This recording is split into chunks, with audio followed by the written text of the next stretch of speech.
I won't go too much into settling us because of the time, but just have your feet flat on the floor if you are sitting at your desk.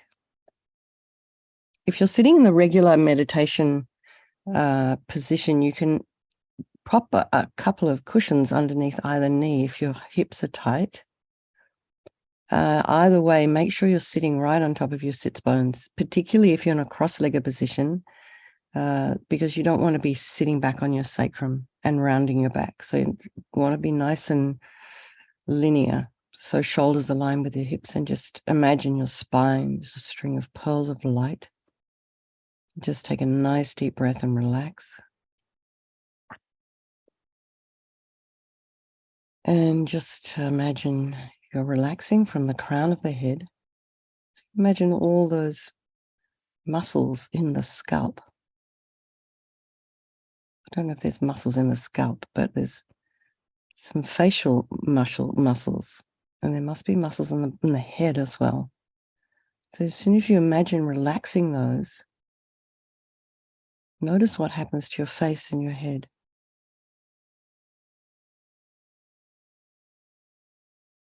And relax your throat and the chest and the belly and your back and your limbs.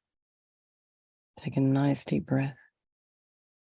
And however it is you are turning up this morning, just know it's totally fine. Maybe you have a busy day ahead. Just keep yourself in this little time frame, because there'll be plenty of time for you to engage with the world for the rest of the day. So this next 25, 30 minutes is just for you. So this is your time for self-care. And we talk a lot in Buddhism about compassion for others and taking care of others. We can't do that until we've taken care of ourselves, because then we're in no state to help anybody else.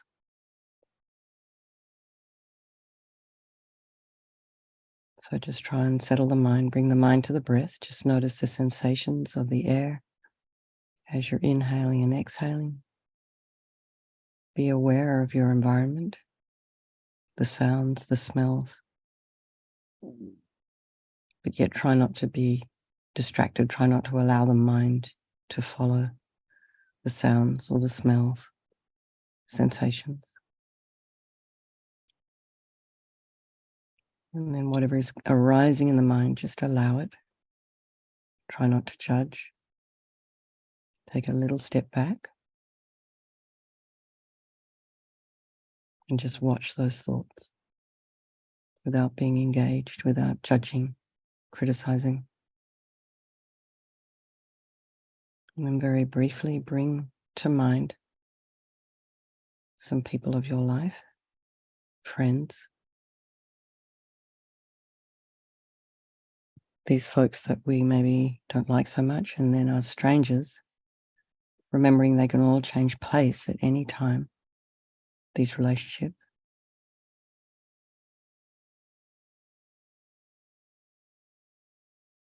They're all the same, however, as us. Everybody's equal in their wish to be happy, their wish to be free from suffering, and having this extraordinary capacity for this Buddha mind. So we all have this potential within us. Even those crazy people we read about in the news or whatever, they all have the same potential, even the ant. So one of the main teachings in Buddhism is what they call emptiness. Emptiness doesn't mean nothingness. It's empty of something being inherent or concrete. And it sort of means emptying our mind of this false way of seeing things. So once we've managed to do that, managed to see things as they really are, and that's the point that they say we have attained Buddhahood. But there's quite a path to get to that place. And they have this term, empty of inherent existence. And so what does that mean, actually? So all things are said to be empty of this quality that we tend to project on every person, everything we experience. So we see things fully, solidly existing in and of themselves from their own side, having their own nature, quite independent of causes or conditions or parts or our own mind, the way our own mind experiences them. So last night I talked about the IKEA product that turns up in a box. So when we look at this product on the internet, we see a beautiful table, and it's standing there and it looks so solid and independent. And it's so obviously a table, it just seems ridiculous to even question that. But when it turns up at your house in a box, where is the table? So you have to lay all the pieces out on the ground, make sure you've got them all, check the instructions, which are usually pretty slim. Now see if you can find the table there. Is it one of the screws? Is it one of the legs? Is it the top? Or is it even the atomic structure of the wood? So if you start thinking this way, you'll discover that you simply cannot find the table you think is a table there in front of you. It doesn't mean that there's no table at all. There is a dependently existing, changing from moment to moment table. The table that we merely label into its parts. But this is not what we see, and that's the crux of the problem.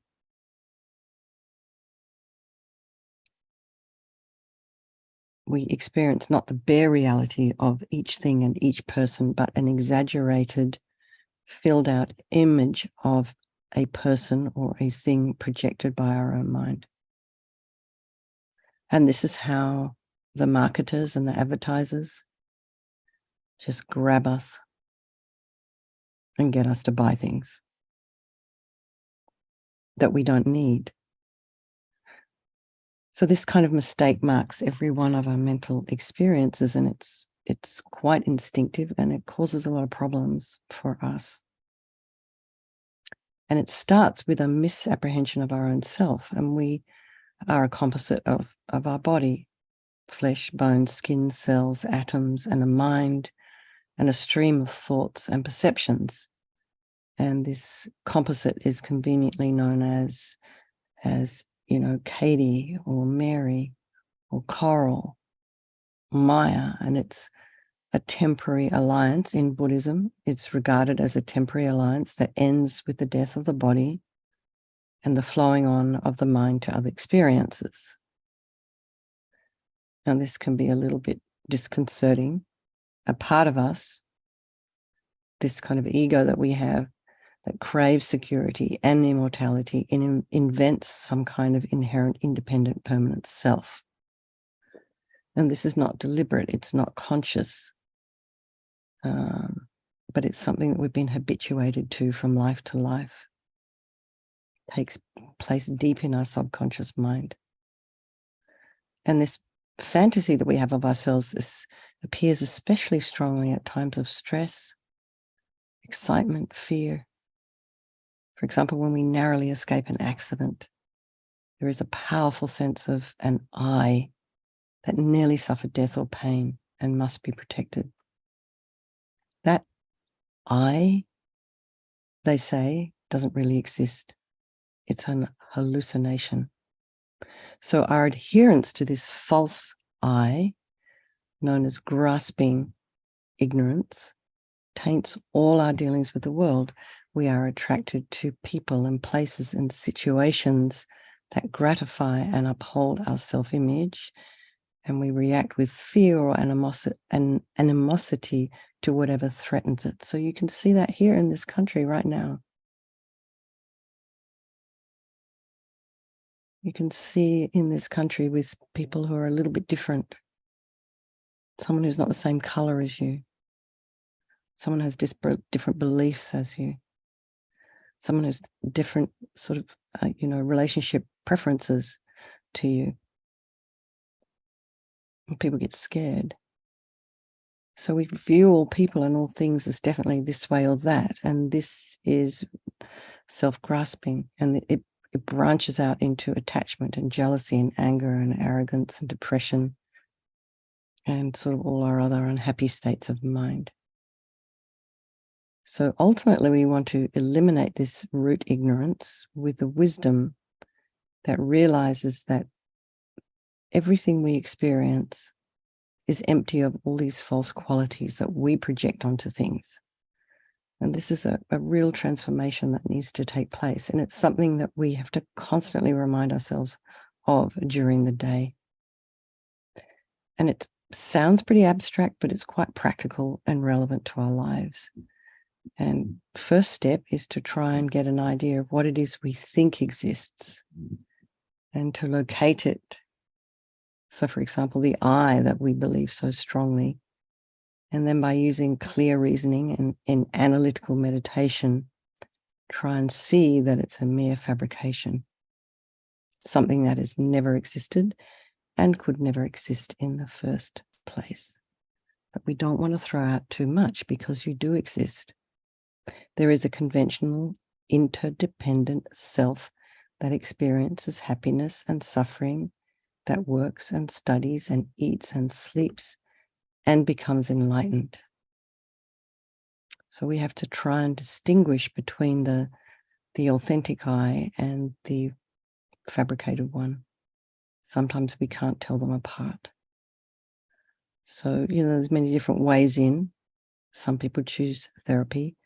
Some people choose different forms of physical exercise. Some people choose a combination. And then there's also these kind of meditations. When you try and concentrate, if you're able to concentrate, it is possible to see the difference, to recognize the illusory I and eradicate a long habituated belief in it. So this meditation we're doing, which will only take about 15 minutes, is kind of the first step in just trying to, in a way, grasp a hold of this incorrect view that we have of ourselves, and somehow just kind of trying to break that apart. So think of yourself as a spy. Slowly, carefully, become aware of your I. So think, who or what is it that thinks, feels, and meditates? And how does this person appear to you? Is your I a creation of your mind, or is it something that exists concretely and independently in its own right? Now try and locate it. Where is your I? Is it in your head, in your eyes, in your heart, your hands, your stomach, your feet? Carefully consider each part of your body, including the organs, the blood vessels, and the nerves. Can you find your I? It might be very small, very subtle. So consider the cells and atoms, and perhaps your I is, if you think it's part of your body, then what would happen if that part was removed in an operation or damaged in an accident? And then what happens to the I when your body ceases to function at death? So maybe the mind is the I. Our mind, that's this constantly changing stream of thoughts and feelings and other experiences coming and going in rapid succession. It's never the same from one moment to the next. So which of these experiences is your I? Could it be a loving thought, an angry thought, a happy feeling, or a depressed feeling? And if you think that your I is one of these experiences, then what happens to it when that kind of experience isn't present in your mind? So if it's love, for example, what happens when your mind is filled with anger? Does the I go somewhere else? Or disappear altogether? Is there no I at that time? Maybe you have many I's. An angry one, a loving one, a frightened one. So if you can't find the body in your the I in your body or in your mind, then could it be something else?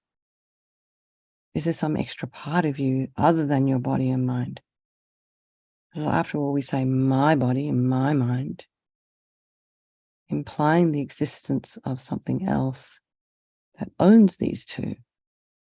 And if so, what is it? Where is it found? What kind of phenomenon is it?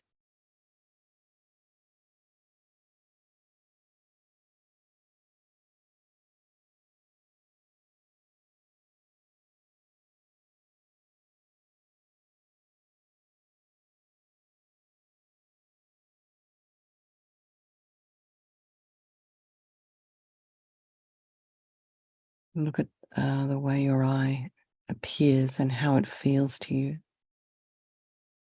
And after searching for it, how does your body feel? How does your mind feel? Is there any change? Do you still believe that you are as solid and as real as you felt before?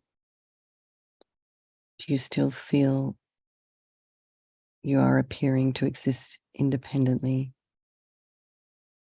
in and of yourself?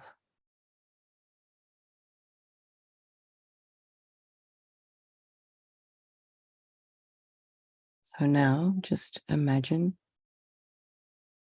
disintegrating your body and imagine all the atoms separating and floating apart, and billions of minute particles of little you scatter throughout space. And imagine you can actually see yourself. And now imagine your mind. Every thought, every feeling, every sensation and perception float away. Then check your feeling of I.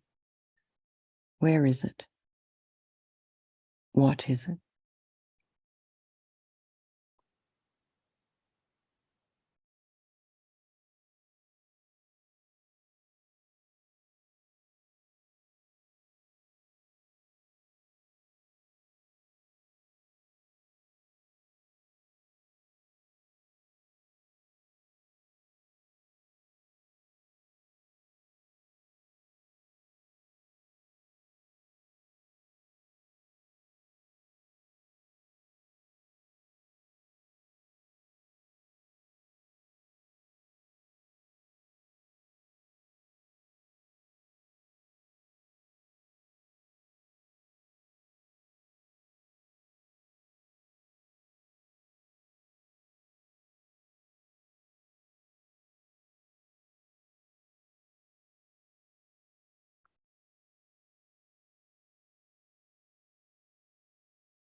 Don't make the mistake of thinking my body is not the I and my mind is not the I.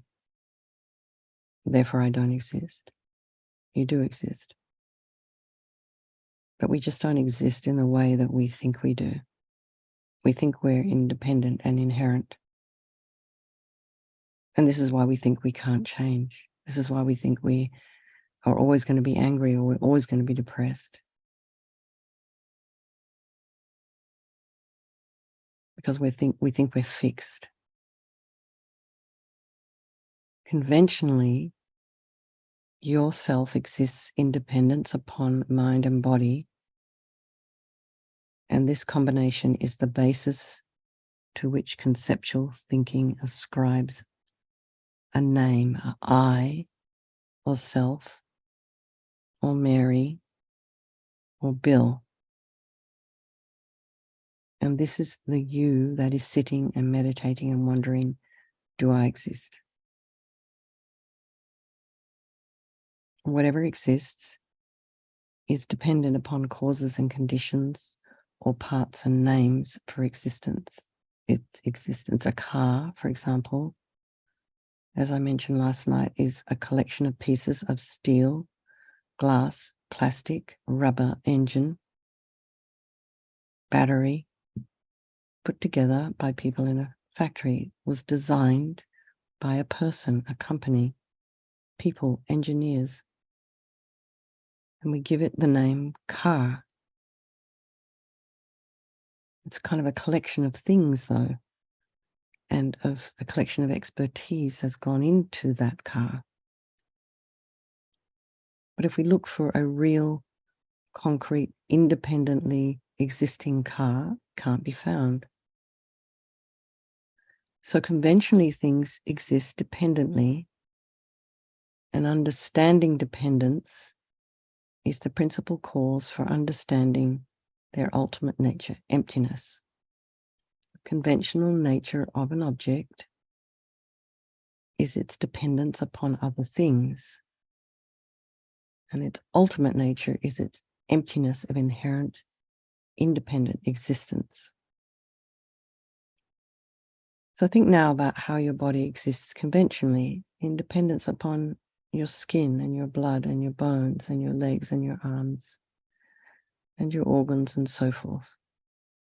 And each of these parts exist in dependence upon their own parts. And you're dependent upon food and water in order for all of these parts to work nicely.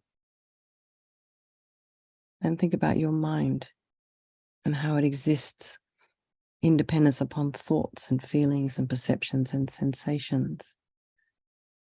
And how, in turn, each of these exists in dependence upon the previous conscious experience that gave rise to it. So, for example, you don't just kind of get up out of your chair and walk to the door. You think first, oh, I think I'll get up and go and make myself a cup of tea. And then you get up and go. All this stuff is working on quite a subtle level. So it just helps us to become a little bit aware of where we are in space in relation to others, and to understand that we're not fixed. A person who has been labeled bad is not, because of one little mistake they made, is not inherently bad, and they can change. So go back to your feeling of self or I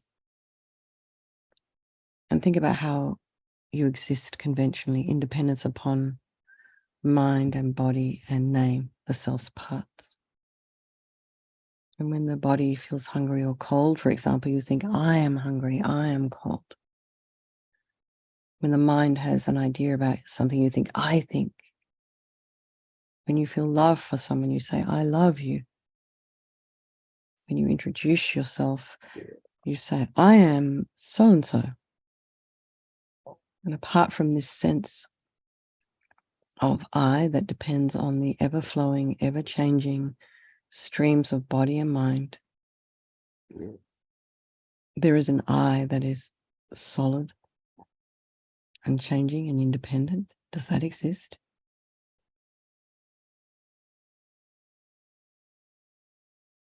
The mere absence of such an inherently existing I is the emptiness of the self. That's a lot to chew on. So let's just sit with that for 3 minutes. Bring the mind to the breath. Allow whatever you've heard to just gently land. Maybe take it with you through your day. Chew on it a little bit. Notice the ways in which you see things as being concrete. Notice the ways in which you see yourself as being concrete and unable to change.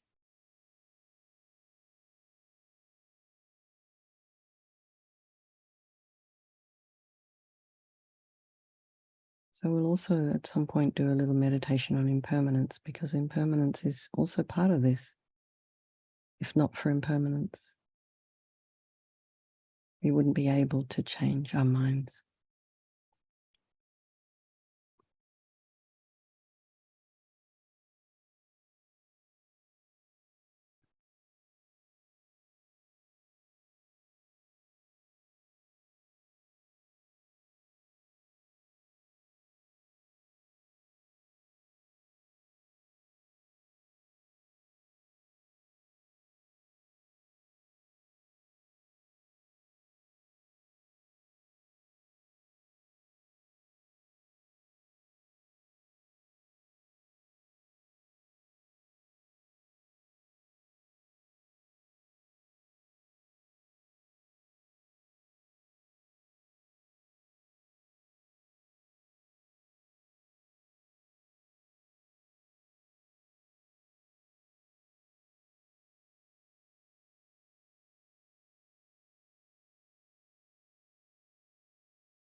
Okay, everybody, just relax and take those thoughts, some of them, as much as you can through your day.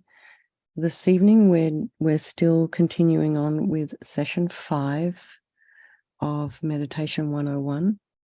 So that's between 7 and 8:30 Mountain Time. Is that correct, Mary? Thank you so much.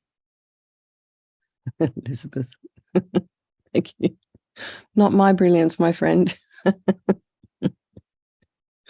Anyway, okay, lots of love, everybody. Let's just dedicate all the positive energy we've created doing this. Just even thinking of these subjects apparently creates a lot of merit. So just rejoice in that. Take it through your day. I might see some of you this evening. I hope so. And then again at, for what is that, 9 o'clock your time, Mountain Time, meditation. Vajrasattva. Okay, lots of love, everybody. Thank you so much for hosting, Mary. Have a wonderful day, everyone. Thank you. Bye.